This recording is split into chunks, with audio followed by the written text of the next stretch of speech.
नमस्कार, भव्य भारत न्यूज में आप सभी दर्शकों का स्वागत है। आज फिर हमारे साथ गायत्री सिद्ध वैद्य लक्ष्मण दास रतन जी भारद्वाज महाराज हैं, स्टूडियो में उपस्थित हैं।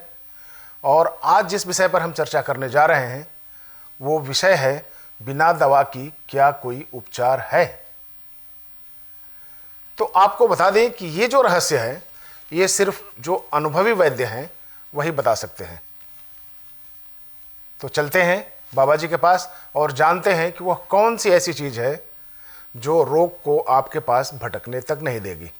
और ये वीडियो जानना इसलिए आपको ज़रूरी है क्योंकि चाहे इंसान शहर में हो, देहात में हो, खुले आसमान में हो या फिर एसी में कमरे में बंद हो, ये सबके लिए उपयोगी है। तो इस वीडियो को आप लोग ध्यान से देखिएगा और अगर आपको लगे कि आप इसका प्रचार प्रसार कर सकते हैं या कोई दूसरा भी इसको जाने तो आप इसको शेयर भी कर सकते हैं। वैद्य जी, आपका बहुत बहुत आने का यहाँ पे स्वागत है। नमस्कार। और वैद्य जी, हम ये जानना चाहेंगे कि बिना दवा का क्या कोई उपचार है जो बड़ी आसानी से सबको उपलब्ध रहे। देखिए, बिना दवाई के उपचार जो है ये हर आदमी कर सकता है। जी जी। यदि इस उपचार को आदमी करता है तो ज़िंदगी में कोई दवाई खानी नहीं पड़ती। इसमें दो चीज़ों पर विशेष ध्यान दिया गया है, गाय के घी पे और सरसों के तेल पे। ये नहीं है कि आपने रिफाइंड ले लिया या और कोई तेल ले लिया ना, उसमें सरसों का तेल है। सरसों का तेल भी हो जिसमें मिलावट ना हो। जी जी। रात को सोने से पहले हाथ पांव धो करके सरसों के तेल की तलुओं में मालिश करने से पैर के तलुए से सिर के बाल तक के पूरे शरीर में उसका असर होता है।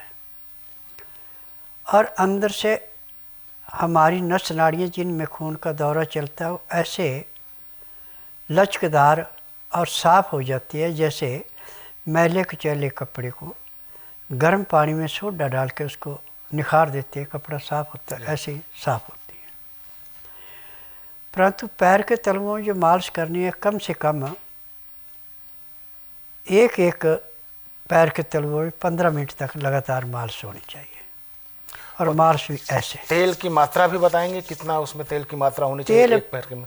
ये समझो कि 3 ग्राम तो तेल एक पैर में रच जाता है। अच्छा, मिनिमम? हाँ। और एड़ियों में अच्छी तरह मालिश करते हैं और नाखूनों पे तेल लगाते हैं तो एक तो नाखून चमकते हुए रहते हैं और पैर के तलुए से जो ऊपर को तेल आता है ये आपके पैर के तलुए से लेकर सिर के बाल तक इस ढंग से काम करता है जैसे रेते के ऊपर पानी डाले और रेता पानी चूस लेते रहो, अंदर अंदर पानी चलता है, ऐसे नसें खुलती हैं। अच्छा, तो इससे एग्जाम्पल बड़ा सटीक देते हैं ना आप। हाँ। दूसरा इसमें सबसे ज़्यादा क्या है कि आपको कब्ज नहीं होगी। अच्छा, तले में मालिश से कब्ज नहीं होगी? ना, कब्ज नहीं होगी। आपको गैस नहीं बनेगी, लीवर पूरा काम करेगा, पैंक्री इंसुलिन बनाएगी, पित्ते में तेजाब नॉर्मल रहेगा। और वो कहाँ से आएगा? नींद भी आती है? जिनको नींद आती नहीं पैर के तलुओं में मालिश करने से, ऐसे नींद आती है जैसे किसी जानवर को काट के फेंक देते हो, तड़पता नहीं, कुछ नहीं, बस चित्त होके पड़ा है, ऐसे नींद आती है। बहुत तो ऐसे भी मरीज मेरे पास आए जिनको 6-6 साल हो गए थे, बस ऐसे तड़पते रहते, नींद आती नहीं थी। स्लीपिंग डोज खाई, सब कुछ किया, नींद नहीं आई। परंतु यहाँ आकर के जब उन्होंने पैर के तलुओं में मालिश कराई और नाक में गाय का घी डाला तो 5-7 जब से पलटने लगे तो इतने में सूर्य निकला हुआ। इतनी भयंकर नींद आई है। तो नींद भी इससे बड़ी ज़बरदस्त आती है। सुंडी में तेल लगाने से, मतलब नाभि में? हाँ, नाभि में तेल लगाने से। जी। आँखों की ज्योति बढ़ाने के लिए, बालों को पकने से रोकने के लिए, झड़ने से रोकने के लिए, और पैर के तलुए से सिर के बाल तक की हर नस नाड़ी ऐसे साफ होती है जैसे कूड़े करकट के ढेर को माचिस की तिल्ली जला के समाप्त करती, जगह साफ होती, ऐसे नस नाड़ियाँ काम करती हैं। और वो कहाँ से आएगा? अब सोती दफ़ा हम 5-5 बूंद नाक में गाय के घी की डाल देते हैं। अच्छा, जब सोने का वक्त हो तो उस समय 5-5 बूंद नाक में। और सरसों का तेल का भी इस्तेमाल कर सकते हैं? वो थोड़ा कम लाभ करेगा नाक में डालने से। अच्छा। गाय का घी ज़्यादा करता है। कान में भी डालना होता है क्या सरसों का तेल?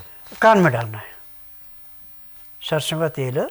रात को सोती दफ़ा 2-2 बूंद कान में डाल लेंगे तो आपको कभी भी कानों के स्पीकरों में कोई नुक्स नहीं आएगा।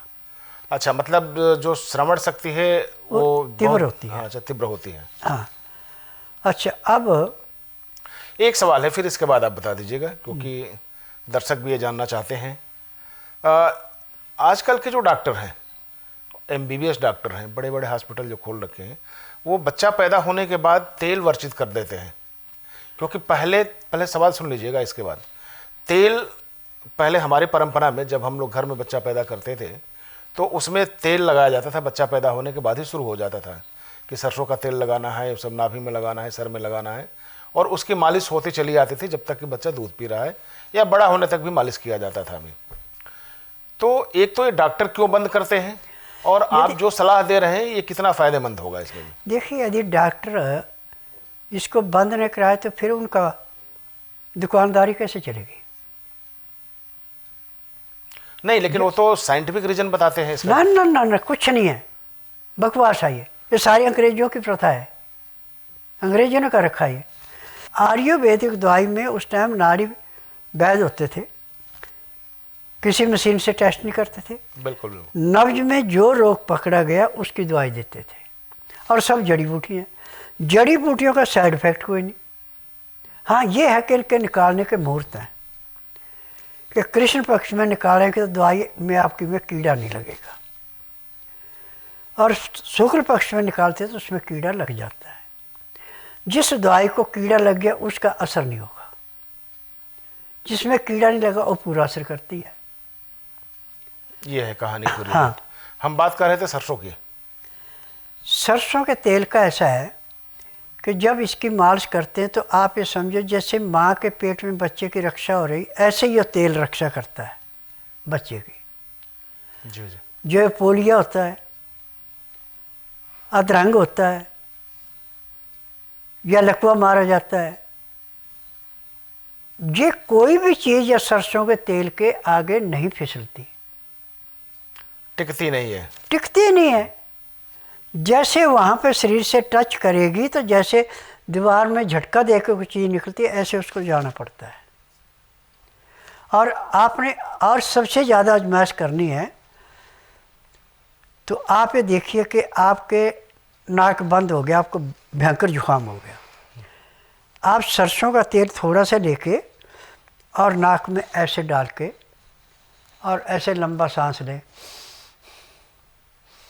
जैसे ही सरसों के तेल की महक आगे चढ़ेगी तो जो नजरे कीटाणु खत्म हो गए और आपको सांस नॉर्मल आना शुरू हो श्वास नलिका खुल जाती है उससे। हाँ। जी जी। और गाय के घी में यदि आपने केसर और सिंधा नमक डाल के उसको बना रखा है। केसर की शुद्ध पहचान भी नहीं है? शुद्ध केसर की पहचान है कि आप छोटी सी तुल्ली लेके जीभ पे रख लो जी, और उसको चबाना नहीं है, तो 2 मिनट में आपकी जीभ पूरी पीली हो जाएगी, दांत पीले हो जाएंगे, और उसके बाद जो आपको पेशाब आएगा वो हल्दी जैसा आएगा। ये प्योर केसर की पहचान है। लेकिन बाबा जी जब हम टेस्ट करेंगे और ये सब देखेंगे नहीं मिलेगा तो फिर हम कहाँ खोजने जाएंगे उसको? देखिए, वो तो तसल्ली से लाना पड़ता है। हर एक दुकानदार के पास आप असली केसर नहीं मिलेगा। जी जी। असली केसर की दुकानें बहुत कम है और महंगा भी ज़्यादा है। नहीं तो आपके पास होगी? हाँ, केसर तो होती है। तो होगी तो आप देते क्यों नहीं? सवाल तो ये है ना। नहीं नहीं, मैं दवाइयों में डालता हूँ ना। आप दवाई में डालते हैं लेकिन जो नुस्खा ये बताते हैं बाबा जी, हाँ, तो लोग कहाँ से खोज पाएंगे? कर ही नहीं पाएंगे। नहीं तो मैं देता हूँ ना। फिर जो मेरे पास आते हैं, जो मंदबुद्धि बच्चा है, जिसको मिर्गे का दौरा पड़ता है, जिसको चेहरे का दौरा पड़ता है, उसके लिए गाय के घी में मैंने बना के रखा है। जैसे ही आपको दौरा पड़ा और आपने उसके नाक में दवाई डाल दी 5-4 बूंद, दौरा खुल गया। जो घंटा 1.5 घंटा तड़फता तड़फना बंद हो गया। और ऐसे इसको टेम्परेरी रिलीफ के लिए मैंने लहसुन के रस के अंदर असली हींग डाल करके वो बना रखा है। असली हींग और नहीं, हींग पे तो हम कर चुके हैं, आपने बता दिया इसमें। मैं जो समझा रहा हूँ उसको समझो। अच्छा जी। असली हींग और लहसुन का रस मिला के आपने 2 हफ्ते धूप में रख लिया, उसके बाद उसको फिल्टर कर लिया, अब ड्रॉपर में रख लो। जिसको दौरे पड़ते हैं, जैसे दौरा पड़ा आप 2 बूंद नाक में डालेंगे दौरा खुल गया।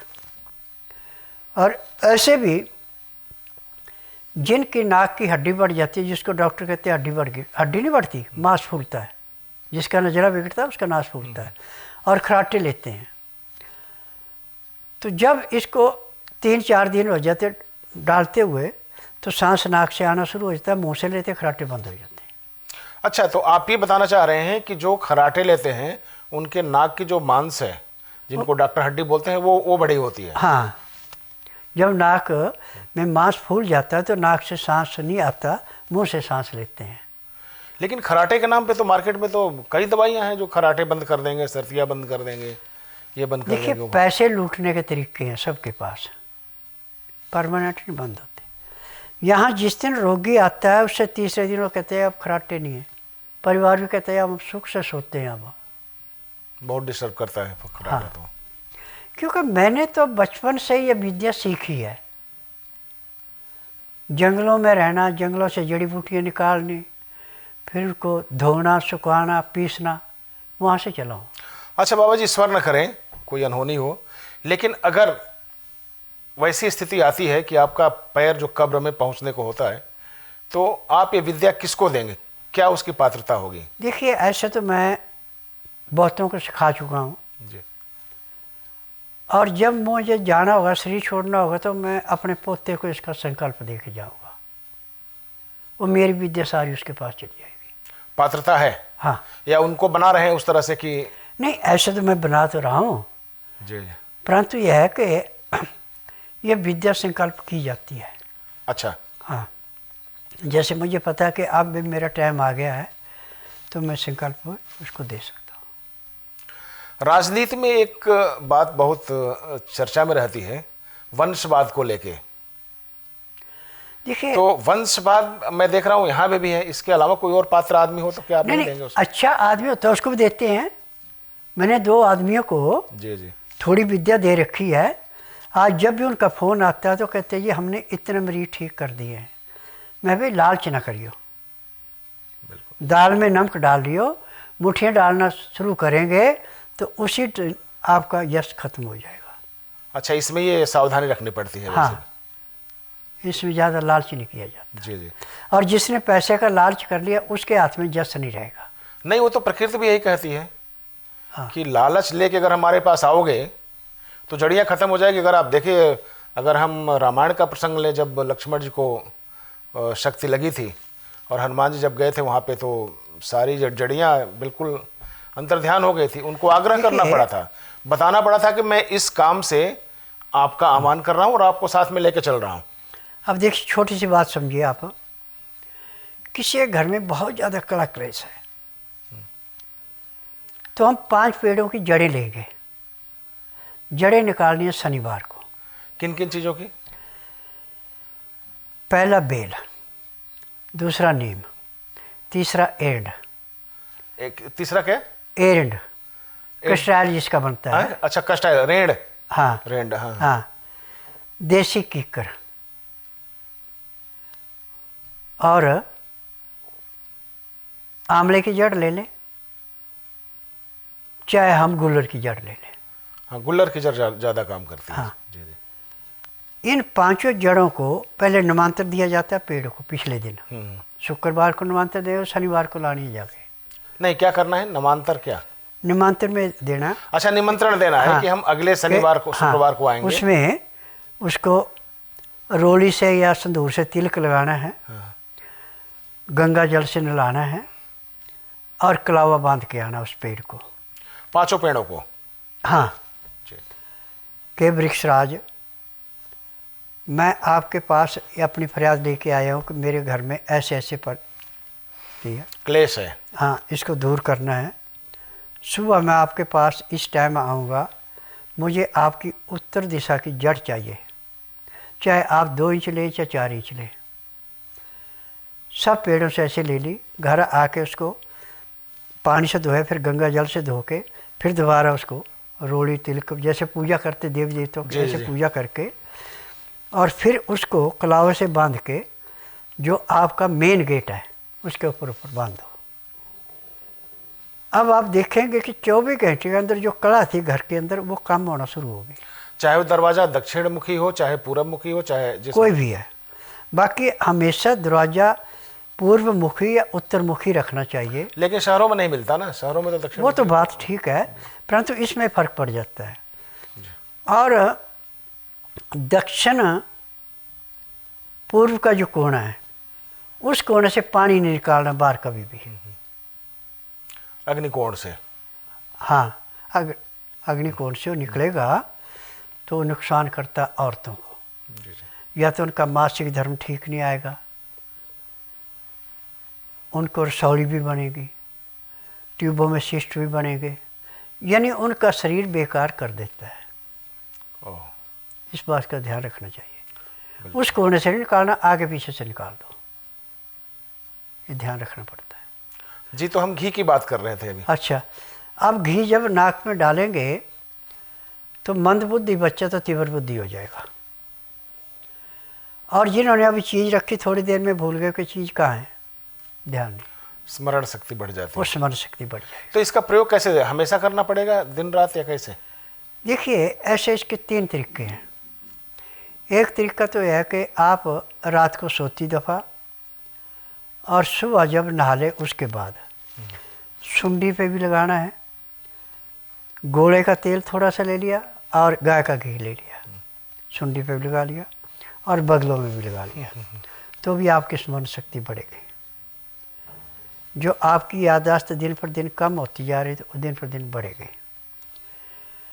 और दूसरा फ़ायदा इसका यह है कि जब नाक में इसको डालते हैं तो जो बाईं साइड नाक में डालेगा वो दाएं फेफड़े में आएगा, जो दाएं में डालेगा वो बाएं फेफड़े में आएगा। इसमें दिमाग की नसें सारी खुल गई, जो कचरा दिमाग के अंदर रुका है वो सारा ख़त्म हो गया। जब दिमाग के चारों तरफ नज़ला जमेगा तो आपकी याददाश्त कम होगी, ये नज़ला नहीं जमने देता। बिल्कुल। और सिर के ऊपर चाहे आप गाय के घी की मालिश करें चाहे सरसों के तेल की मालिश करें, जो सिर में मालिश की वो पैर के तलुओं में आ जाती है। कभी आपने प्रैक्टिकल करना है तो थोड़ा सा तेल आप सिर में मालिश करके फिर 5 मिनट के बाद आप कोरा कागज ले लें, उसके ऊपर पाँव के बल खड़े हो जाएं। आप 2 मिनट खड़े होने के बाद साइड में होंगे तो आपका कागज चिकना हो गया जहाँ पाँव रखे थे। अच्छा, इतनी तेज? इतना तेज वो नीचे आ जाता है। तो हर चीज़ का अपना अलग अलग प्रभाव है। और जो खाना खाते समय लहसुन प्याज अदरक सलाद के रूप में, चटनी के रूप में या ऐसे भी 20 से 25 ग्राम जो सुबह शाम दोनों टाइम खाता है वो कभी किसी डॉक्टर हकीम के पास नहीं जाता, क्योंकि उसका लीवर पूरा काम करता है। आप हर वीडियो में बार बार इसको रिपीट करते हैं, अच्छा लगता है। हाँ, कम से कम पैंक्री पूरा काम करती है, पित्ते में तेजाब नहीं बढ़ता। जब खाया पिया पचा हुआ गुर्दे हो जाता है, गुर्दा तीनों चीज़ों को लग लग करके खून तिल्ली को दे के, ब्लैडरी को पेशाब दे के, गुदा के रास्ते से पखाना निकाल के आप स्वस्थ हैं। आप कहाँ जाएंगे डॉक्टर के पास? डॉक्टर के पास तो तभी जाना जब आप लीवर के साथ जस्ती कर रहे हैं। यदि आपका लीवर स्वस्थ है तो आपको बीमारी कोई नहीं। तो चलिए, ये रही महत्वपूर्ण जानकारियाँ जिनको कि आपने सुना है कि सरसों का तेल, शुद्ध सरसों का तेल हो और गाय का शुद्ध घी हो, तो इसके इस्तेमाल कितने तरीके से किए जा सकते हैं और किन किन अंगों पर प्रभाव डालता है। तो ये बाबा जी के जो एक एक शब्द हैं आज के एपिसोड में, ये बहुत महत्वपूर्ण हैं। तो निश्चित तौर पे आप इसे खुद देखें और औरों को भी अपने माध्यम से देखने का मौका दें। आज हमारा यही आपसे आग्रह है।